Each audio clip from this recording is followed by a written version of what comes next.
Kitalo Pastor Bugembe y'omu ku bapasita abawagira ebisiyaga mu Uganda obujulizi n'obukakafu mbuyina mu maaso awo kika bannange Shiba kalungi n'eddadyandirwe mbu eyabakolera limix ya Saamu wange mugende muwe obutwafe bane bashosho emails banyive ennaku zino. Pastor Bujingo mukwano yo bulijjo enjiri agibuulirirako bitundu naye leero mutabani we Pastor muto amaze n'alambululira oba amaze n'abuulira enjiri ennamba ate okusinga taata we ka video nako nkayina mu maaso awo munaye maama kali munda jukira navayo nembagamba nti yewumuzizaamu naye ate akomyewo nankuba mpya kyokka nga tannaba nakusumulukuka bannaye full figure ye ebyo ebibi oluvannyuma lw'okuvaayo n'asibisa Sefuko wamu ne MC10 mukwano bamugambye singa totaaba abaana gwe naawe entaana yo bakole ki naawe entaana yo basimene nga mugamba mutya kansubire muli bulungi ng'enkola yaffe bami basaba video mugimpereka like era nensaba mukwano gwe natandika kusubscribinga tigera osubscribinga wano okubunyizanisha Sylvia era nyigene notification bell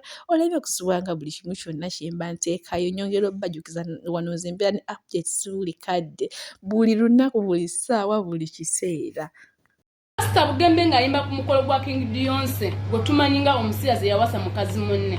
King Dionse sikulinaako buzibu tontusaako bulabe naye nga Pastor Bugembe kino yalibadde akikola Pastor olina kulungamya mwana oyo omutegeeze nti muwala si musajja wadde ye kyawulira nti kyayagala olina okumulungamya n'omutu. Kekono ka video ka Pastor Bugembe munaye basho emails nga bo banyivu nga bagamba ddala Pastor omulamba gwo walikoze ki ekintu yesi yadefenda abantu sente tuzaagaane mulimu kale sente weziba ziina oba ngamba okugaanibwa naddala kati mbunge ekyo jjukira yagenda n'ayimba ku mukolo gw'omusiyazi jjukira oyo omukazi abadde ayambadde omukazi abadde yeefudde ng'omusajja mukazi okitegeera yayanjula mukazi munne kyokka jjukira abantu ekyo ekintu bakivumirira nnyo ekyo ekyebisiyaga naye munange Pastor mulamba yagenda n'ayimba ku mukolo era munaye basho emails bagambye mbu tobanga ekikuganya okuwasa tobanga naawe watandika ebyo ebintu mu mpolampola kuba mbuno singa obaleto biwagira obanga obaleto byagala naawe tewandigenze kuyimba kuba bakimanyi nti oli musumba olina kusumba ndiga kuziwulirira kwezza bujja eri Katonda ate gwe naawe wagidde kikola kibi nnyo nnyo ng'ekyo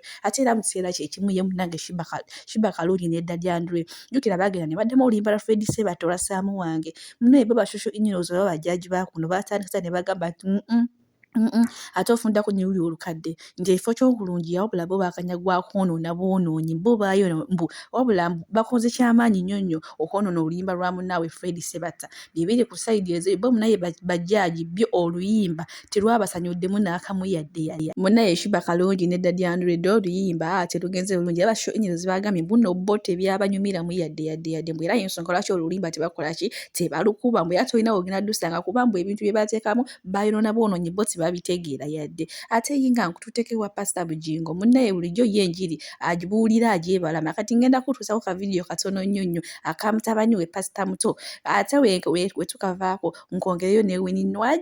My name's Kenya Alvin. I am here to preach about of Acts chapter 5 verse 3.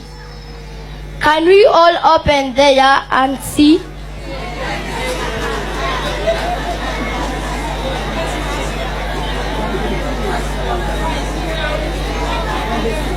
But a certain man fell down and breathed his last. So great fear came upon all those. Jesus of that. You should be honest. Like yes. Parents, you should be honest to your children. Yes. And also, children, you should be honest to your parents. Exactly, boy. Kano kabakyala. Mubere besigwa eri basajja bammwe ate n'abasajja mubere besigwa eri abakyala bammwe. Naffe nga bapasita tulina okubeera honesty abantu bwe tubuulira enjiri mu kifo ky'okubuulira obulimbi ensonga lwaki tubeera nga tubuulira enjiri entuufu weekiri okusevinga emyoyo. Amina. Kibyabulimba.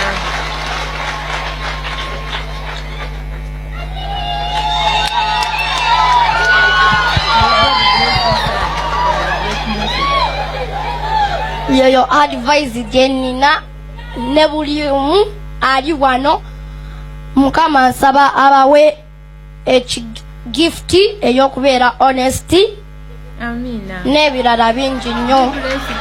Munnange bo bashosho inyozi muno mwe bateewumulizaako bo batandise dde okugusala bagambye nti omwana ye bwe guba muggo yamukubye embuukuuli eri yennyini bw'ate bwe guba musumaali yakubye Pastor Bujingo omusumaali guli ogwa inchi 9 byebiri ate mu sayidi ezo ate ye munnange Fulufigo oluvannyuma lw'okusibisa abaana okulisa effuko wamu naye munne mukwano bye olutalo ddo lweyongedde ate kati ssaawa zino bifuukidde Fulufigo kako kaviidi. Fulufigo message zompeereza ezifaanana bwe ziti ng'ompooninga nkusaba eno yeebeesembayo toddamu okumpeereza message endala yonna yonna ng'onkangakanga siri mu levo z'abantu be bakangakanga. Etteeka erya Computer Misses Act mw'oyagala okukwatira abaana b'abantu bonna bamalira mu makomera tolinaawo bujulizi bw'osobola kuleeta kugamba nti nolina ky'osobola okugamba nti Mukunja yankoze kino. Abantu mwenna abakulu abanfolowinga bane mbasaamu ekitiibwa batata ne bamaama ne bajjajja. Nze ffe tusinga oba ab'empisa naye ono omukazi alabika alina ekintu ekyenjawulo eky'amaanyi kyatunoonyaamu.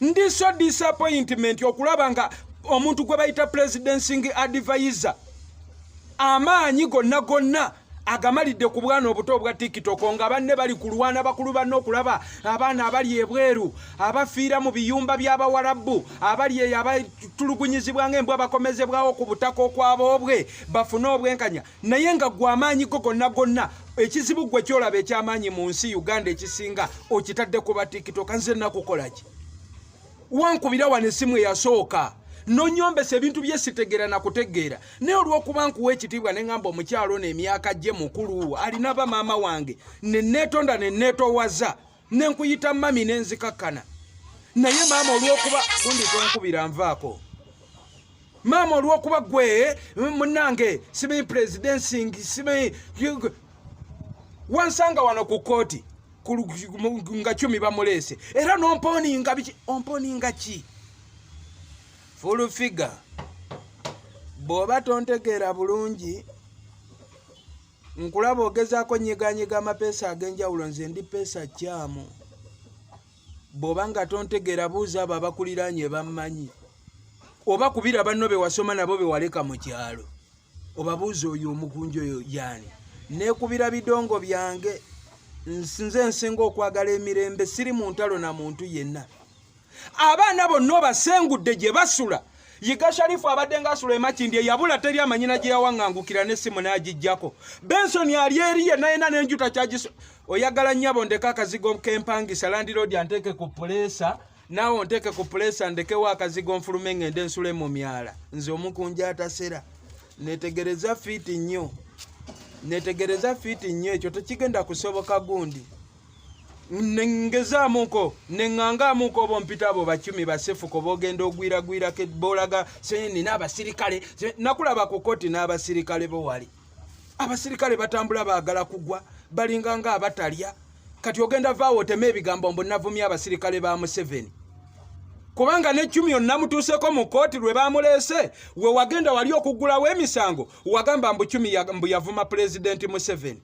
Bino 10 byayogera buli n'owaayo n'akatambi 10 bino byagenda ayogera ebintu bye ng'asaaga mbu simanyi ebitundu byange ebyekyama binene mulimu paakingi mulimu ne pulezidenti. Ssebo gwe watuuzaawo pulezidenti Museveni ensonga yeesobola owulirwa ennyo mbu pulezidenti Museveni 10 yagamba mbu ali eno mu bitundu bye ebyekyama.